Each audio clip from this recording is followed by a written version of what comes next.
स्वच्छ करून झालेले आहेत समय.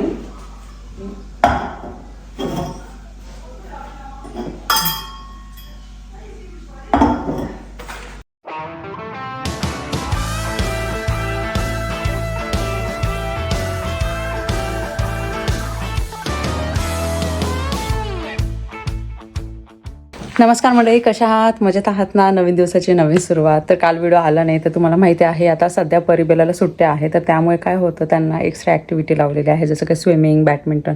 स्विमिंग तर पहिल्यापासून आहे आणि अगोदर बॅडमिंटन पण परी करत होती, पण नंतर मग परत बॅडमिंटनचं राहून गेलं होतं, मग त्यामुळे परत मग बॅडमिंटन जॉईन केलेलं आहे.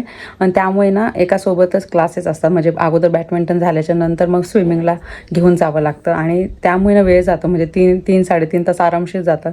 मग त्यानंतर घरात लावायचं, स्वयंपाक करायचं आणि मग बाकीचं जी स्टडी आहे, जर सुट्टी जरी असली तरी पण मग मी प्रॅक्टिस घेत असते मॅथमॅटिक्सची, तर त्याच्यामुळे ना वेळ निघून जाते आणि मला त्यांच्याकडे जास्त अजून लक्ष द्यावं लागतं.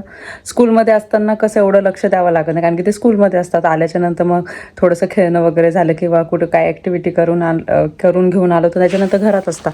पण जेव्हा सुट्ट्या असतात ना तेव्हा तर मग अजून जास्त ना काळजी घ्यावी लागते आणि त्या सुट्ट्यांचा काहीतरी यूज झाला पाहिजे ना, तर त्यामुळे मनोजन मी हा नेहमी विचार करत असतो, तर काहीतरी शिकलं पाहिजे. आणि नुसतं मग TV बघण्यापेक्षा, घरात नुसतं असं लोळण्यापेक्षा आपण काहीतरी ॲक्टिव्हिटी लावली ना तर मुलं कसं शिकतात सुद्धा आणि मग बाकीच्या गोष्टी त्यांना करतासुद्धा येतात. तर आता म्हटलं चला व्हिडिओला सुरुवात करते. आता वाजलेले आहे 11:15 आणि उद्या आहे दीपपूजन. तर मग त्याची तयारी मी काय करते, आता जेवढे पण माझ्या घरात दिवे वगैरे आहे, समया घेऊन आले होते. आता मी मागच्या वेळेस समया नव्हत्या माझ्याकडे, तर ते सगळं मी क्लीन करून आज ठेवून देणार. तर काय होतं कधी कधी आपण आहे ना ज्या दिवशी आपल्याला पूजा करायची आहे, घरातलं पण आवरायचं असतं, देवपूजा पण व्यवस्थित करायची असते, क्लिनिंग करायची असते, त्याच्यामध्ये मग परत हे समई वगैरे सगळे दिवे क्लीन करायचे, तर काय होतं खूप जास्त लोड येतो. तर मग मी काय करते, ॲटलिस्ट आज आदल्या दिवशी म्हणजे उद्या आहे दीपपूजन आणि दीप अमावस्या पण म्हणतात, दीपपूजन आपण करत असतो त्या दिवशी. तर मग आज मी काय करते, जेवढे पण माझ्याकडे समई वगैरे मी आणलेले आहे, जेवढे पण दिवे आहे ते सगळे मी क्लीन करून ठेवते, म्हणजे उद्या माझा जो क्लिनिंगचा टाईम आहे तो वाचणार. तर मग मी थोडीफार ही तयारी आदल्या दिवशी करून ठेवत असते. हे मी खूप वेळोवेळी तुम्हाला सांगितलेलं आहे, कारण की आपल्याला लोड कमी होतो आणि टाईमसुद्धा वाचतो. आणि त्यासोबतच मग बाकीचं जे घरातलं असणार आहे त्यासुद्धा गोष्टी मी तुमच्यासोबत शेअर करणार. आणि सगळं तर झालेलं आहे माझं आवरून. आज मी ब्रेकफास्टमध्ये साबुदाण्याची खिचडी बनवली होती आणि किचनमध्ये पण आवरून झालं. डिशवॉशर लावलेले आहे, थोडीशी भांडी आहे आता, तर ती परत मी डिशवॉशरमध्ये लावून देणार. आणि आता बघा बरोबर 11:15 झालेले आहे, उलटं दिसत असेल तुम्हाला, 11:15 झालेले आहे. आणि आता स्वयंपाकामध्ये काय बनवायचं माहिती नाही. आता थोडी भाजी आहे, म्हणजे जसं की गवार, थोडीशी कॉलीफ्लॉवर आहे, बटाटे आहे, हिरवे म्हणजे ग्रीन पीस आहे जे फ्रीझरमध्ये ठेवलेले आहे. तर मला असं वाटतं हे सगळे मिळून अशी मिक्स भाजी करते, वरण भात आणि चपात्या असं करते. म्हणजे काय होतं भाज्या संपतेसुद्धा आणि मिक्स भाजी पण खाणं होईल, कारण की मिक्स भाजी शक्यतो आपण जास्त बनवत नाही त्यामुळे.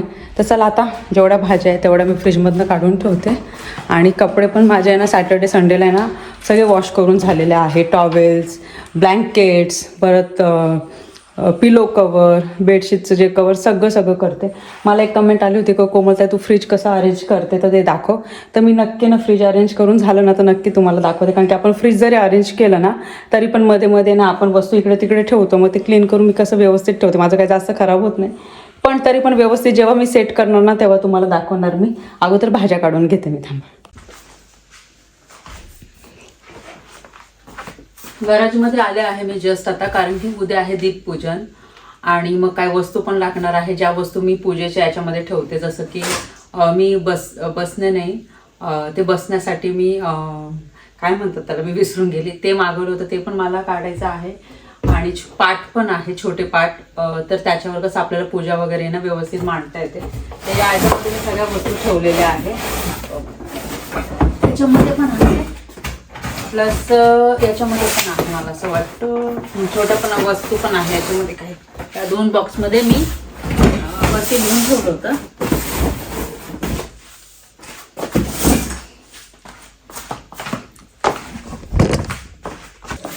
तर बॉक्सवर तुम्हाला असं लिहिलेलं दिसत असं छोटे पाट, झाडू, फ्रेम, अगरबत्ती असं.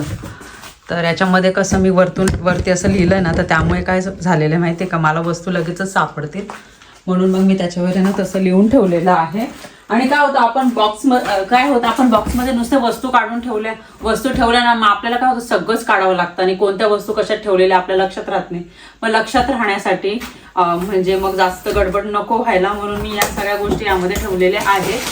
आता याच्यामध्ये काय आहे, थोडं पूजेचं वगैरे सामान आहे, जे आता आपण घरात वास्तू शांती केली होती ना, तर ते आहे. परत त्याच्यामध्ये ते धूप वगैरे मागवले होते ना, त्रिकोणी धूप 3 in 1, तर हे मी 2 पॅकेट मागवले होते, तुम्हाला आठवत असेल.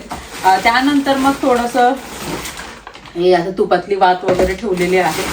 आणि त्यानंतर मग भरपूर अशा वस्तू, हळदी कुंकू, परत हे आपण आपलं हे काय म्हणतात त्याला, उंबरठा मागवलं होतं ना, तर त्याच्या या वस्तू आहेत. तर हे पण याच्यामध्येच मी ठेवून दिलं होतं. आणि बाकीच्या पण वस्तू याच्यामध्ये ठेवलेल्या आहे मी, जसं धूपचं वगैरे. परत हे बघा, हे रेड कलरचं पण मी एक्स्ट्राचं आणून ठेवलं होतं, बसणे वगैरे नाही का, जेव्हा मी जाते तर जास्तीचं हे घेऊन येते. आणि त्यानंतर ना याच्यामध्ये अगरबत्ती वगैरे आहे, काय एक्स्ट्राचं फ्रेम वगैरे ते आहे, ते इथे ठेवते. पण मला ना हे घ्यायचं, समई वगैरे अगोदर काढून घेते मी. हे धूप वगैरे तर लागेलच मला. याच्यामध्ये मोठं ताट वगैरे ठेवलेलं आहे बघा, आणि इथे आहे समय, मोठे समय.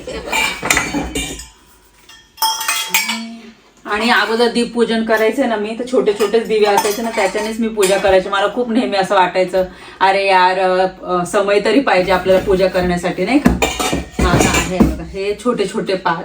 आणि हे पाट याच्यासाठीच मागवले होते का आपल्याला पूजा वगैरे मांडायची असेल ना, तर त्याच्यासाठी हे स्पेशली आहे बघा. हे पाट पण सॉरी बघा, हे 2 पाट मस्त एकदम लाईट वेट आहे.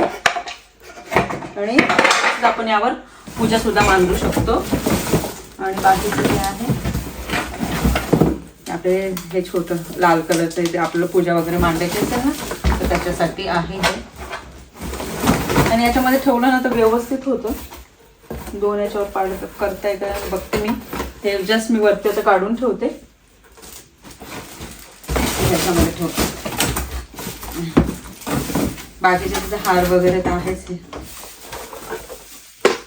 हे असं वस्तू ठेवल्या ना ते इझिली सापडतात.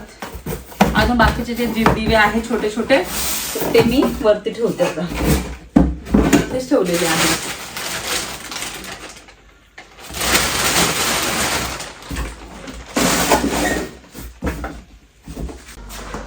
आता मी हे बाकीचे जे दिवे आहेत ते ऑलरेडी मी क्लीन करून ठेवलेले आहे, त्यामुळे मला क्लीन करायची गरज नाही आहे.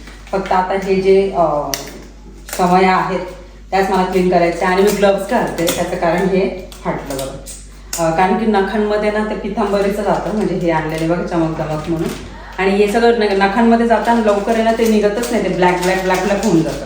तर त्यामुळे मी विचार केला का ग्लव्स घालूनच आपण सगळं क्लीन करू. फक्त समयचं आहे. आणि जे रेड कलरचं देवाचं जे वस्त्र होतं मी ते वॉश करून बाहेरच वाळवायला ठेवलेलं आहे. आणि हे काय होतं आपल्याला जरी नाही म्हटलं नाही 1 तास कुठे गेलं नाही, म्हणजे हे क्लीन करायचं, वस्त्र क्लीन करायचं, वस्तू काढायच्या, आणि एवढं सगळं करत बसलो ना तर मग खूप उशीर होऊन जातो. त्याच्यानंतर स्वयंपाक पण असतं, आवरणं, देवपूजा मी स्टार्टिंगलाच सांगितलं तुम्हाला. त्यामुळे मग जेवढं मला तयारी करता येते ना, तर मग आदल्या दिवशी मी तयारी करून ठेवत असते. आणि दीपपूजन म्हटलं ना आपण सुख, समाधान, शांती. आणि नंतर मग त्याच्या दुसऱ्या दिवशी, दीपपूजनच्या दुसऱ्या दिवशी श्रावणाला सुरुवात होते.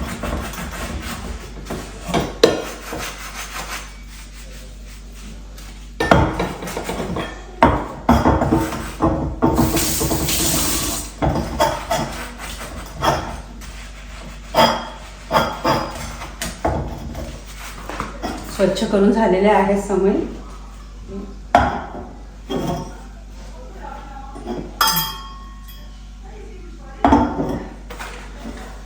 पूजेसाठी, घरात सण वगैरे असेल त्याच्यासाठी समय कसं आपल्याला यूज होतातच. आणि एवढ्या वर्ष आहे ना माझ्याकडे समय नव्हते. मी नेहमी विचार करायचे आणू, पण आणणं झालंच नाही. पण यावेळेस ना आवर्जून घेऊन आले. मी म्हटलं काय जरी झालं ना, सर्वात अगोदर ना समय घेऊ आपण.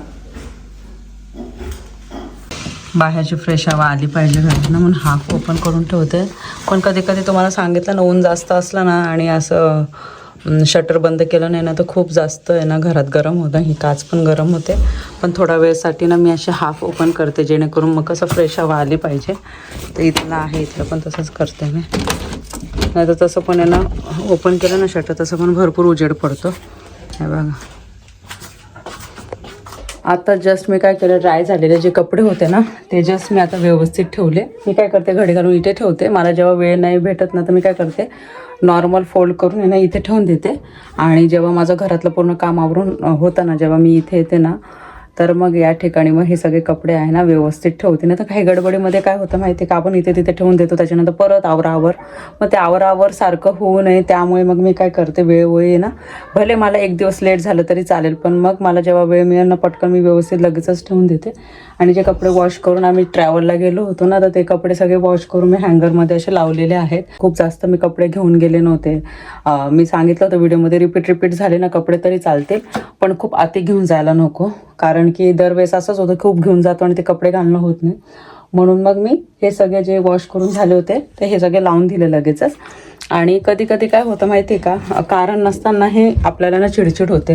हे भरपूर जणांना असं म्हणजे भरपूर जणांच्या बाबतीत. हा बाबू, तर जस्ट आता बेला आली होती, इथे अंधार येतोय बोलताना, माहीत नाही असं बोलते उजेड येतोय का नाही माहिती नाही, इथे येतोय उजेड. तर आता काय झालंय सध्या माहिती नाही, कधी कधी भरपूर जणांच्या बाबतीत होत असेल का नाही मला माहिती नाही आहे. पण माझ्या बाबतीत काय होतं कधी कधी कारण नसताना सुद्धा ना माझी चिडचिड होते. म्हणजे माहिती नाही, काहीच नाही, चिडण्याचं काहीच कारण नाही पण अननेसेसरी कधी कधी चिडचिड होते. पण चिडचिड जेव्हा होते ना तर मग मी अशी खूप अशी घरात आहे ना आरडाओरडा किंवा मुलांवर चिडत नाही. मी काय करते, मला जेव्हा खूप जास्त चिडचिड होते ना मी ना एकदम शांत होऊन जाते. मी कोणाशीच जास्त बोलत नाही त्यावेळेस. मी ना तसं माझा तो जो चिडचिडपणा आहे ना कमी करण्याचा प्रयत्न करते. कधी कधी काय होतं आपले हार्मोन्स जे इनबॅलन्स होतात आणि मग अननेसेसरी कधी कधी चिडचिड होते कारण नसताना. भरपूर जणांच्या बाबतीत त्या गोष्टी होतात. माझ्या बाबतीत असं होतं का मला असं वाटतं ना आता काहीच नाही झालं तरी मला चिडचिड का होते विनाकारण. तर मग काय होतं मी त्यावेळेस एकदम शांत बसते. मी 1-2 तास कोणाशीच बोलत नाही, मनुष्य पण बोलत नाही, परिबेला सोबत पण बोलत नाही. जेव्हा माझा ना बोलण्याचा रिस्पॉन्स जेव्हा कमी येतो ना तेव्हा सगळ्यांना कळतं, म्हणजे ऑलरेडी त्यांना कळलेलं असतं का हिला ना चिडचिड होते. म्हणून मनोज काय करतात मग परिबेलाला पण सांगतात का आता सध्या तरी ना मम्मीशी ना जास्त बोलू नका, मम्मी जेव्हा नॉर्मल होईल तेव्हा बोलणार. त्याच्यामुळे काय होतं माहिती का, आपला जो चिडचिडपणा आहे ना तो जाण्यासाठी वेळ मिळतो आपल्याला. नाही तर कधी कधी काय होतं माहिती का, अशा चिडचिडपणामुळे ना अननेसेसरी आपण आहे ना मुलांवर आपण ओरडतो मुलांवर. अननेसेसरी आहे ना आपण आहे ना काय मुलांना रागात बोलतो ना, तर तशा कधीच माझ्याकडनं गोष्टी झालेल्या नाही. म्हणून मग मी काय करते, मला जेव्हा असं होतं ना मी एकदम शांत बसून जाते. जोपर्यंत मला असं शांत वाटत नाही, तो चिडचिडपणा निघून जात नाही ना तोपर्यंत मी एकदम शांत बसते. जेव्हा मी नॉर्मल होते तेव्हा मी जेव्हा नॉर्मल बोलायला लागते ना तेव्हा परिबेलाला मनुजला कळतं का आता मी नॉर्मल झालेली आहे. तर आपल्या बायकांचं तसंच असतं, माहिती नाही आहे म्हणजे काय कधी इतके चेंजेस होतात ना बॉडीमध्ये, अननेसेसरी ती चिडचिड होते. तर मला असं वाटतं माझा जो हा एक्सपिरियन्स आहे ना तुमच्यासोबत शेअर करावा म्हणून मी शेअर करत असते वेळोवेळी. आणि त्याचं सोल्युशन काय आहे हे पण मी व्हिडिओमध्ये सांगत असते. अननेसेसरी होतं आपल्याकडनं, कधी कधी ओरडलं जातं, कधी कधी मुलांना चुकून एखादा फटका दिला जातो.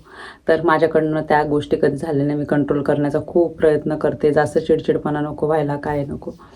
तर मग तो एक्सपिरियन्स मी तुमच्यासोबत शेअर केलेला आहे. आणि आता वाजलेले आहेत 3, कडक उन्हाळ्यात 32 डिग्रीज आहे आय थिंक. आणि परिबेलाला खूप बोर होत होतं. आणि त्यानंतर मग आणि भरपूर जणांनी मला विचारलं होतं तू जिमला जात नाही का, तर जिम आता परिबेलाला सुट्ट्या ना तर जिम माझी सकाळीच होऊन जाते. आणि दुपारच्या वेळेस मग त्यांच्या ॲक्टिव्हिटीज वगैरे असतात. तर आता मला त्यांना 4:30 वाजता घेऊन जायचं आहे बॅडमिंटनला. आणि त्यांची ती ॲक्टिव्हिटी आहे. आज स्विमिंग नाही आहे. मग घरातलं पटकन मी सगळं आवरून घेतलं, समायचं वगैरे तुम्ही बघितलं. आणि नंतर मग त्यांची तयारी वगैरे करून त्यांना घेऊन जाईल. मग येता येता मग आम्हाला कसं 6:30 पावणे 7 होऊन जातात घरी येता येतं. मग त्याच्यानंतर परत स्वयंपाकाची तयारी. आणि हे स्केड्यूल आहे ना वेगवेगळं असतं, कधी 1लाच असतं क्लासेस, कधी 2लाच असतं, 3लाच असतं. तर प्रत्येक दिवसाचं वेगळं आहे. आता सुट्ट्या आहे म्हणून. तर चला बघते आता बाकीचं जे काय आहे ते.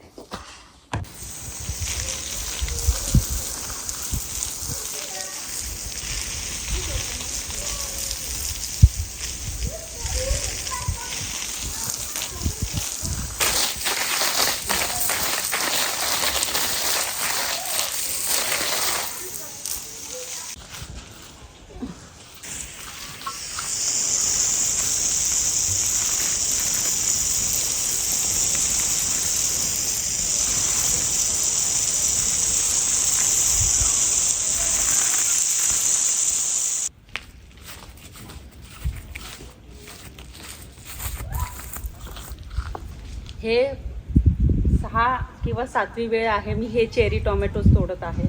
पूर्ण झाड भरलेलं आहे. जर आपलं नॉर्मल असं टोमॅटोचं झाड असलं असं ना मोठ्या साईजचं तर मग खूप जास्त अजून टोमॅटोज झाले असते.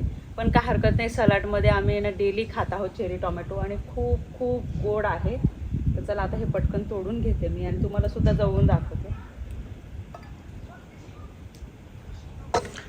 हे बघा, तुम्हाला एकदम जवळून दाखवते. पूर्ण झाड भरलेलं आहे इथं आणि या साईडला पण.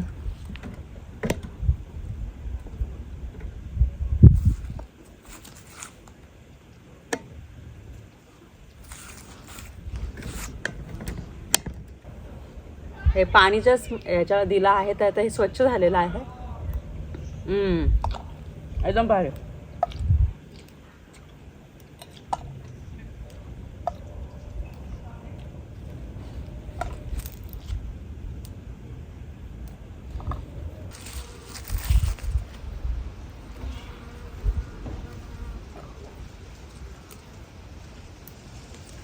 आरामशीर 1-1.5 किलो हे चेरी टोमॅटोज असतील. मागच्या वेळेस पण आम्ही खूप जास्त असे तोडलेले आहेत.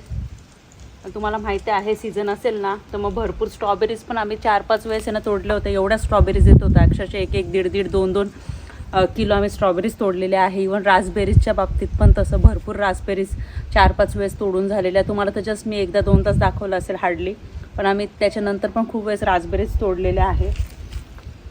आणि आपण ह्या जेव्हा गार्डनमध्ये भाज्या वगैरे लावतो ना आणि एकदम असं भरलेलं दिसतं ना फळभाज्यांनी किंवा काय फ्रूट्स वगैरे आले असेल तर मग भारीच वाटतं आपल्याला. हे बघा किती मस्त एकदम लाल लाल कलरचे, एकदम फ्रेश ऑर्गॅनिक आहे. जेवढे आता मी एवढे टोमॅटो चेरी टोमॅटोज तोडलेले आहे ना एवढेच अजून झाडामध्ये म्हणजे झाडावर आहे. आता हे भांडं आहे ना छोटं पडायला लागलं आणि अक्षरशः चेरी टोमॅटोज पडत होते. म्हटलं हे घेऊन जाते अगोदर आणि पाण्यात टाकते.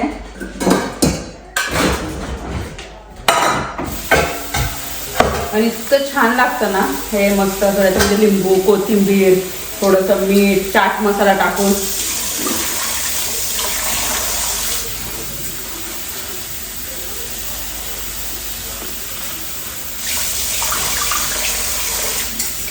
थोडा वेळ मी पाण्यात तसंच ठेवते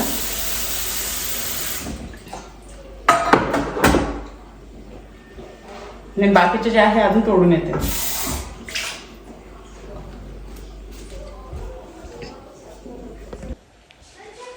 आय होप तुम्हाला हा आजचा व्हिडिओ आवडला असेल. व्हिडिओ आवडला असेल तर व्हिडिओ लाईक करा, शेअर करा, सबस्क्राईब करा. भेटू आपण लवकरच नवीन व्हिडिओमध्ये. तोपर्यंत सर्वांनी काळजी घ्या. बाय.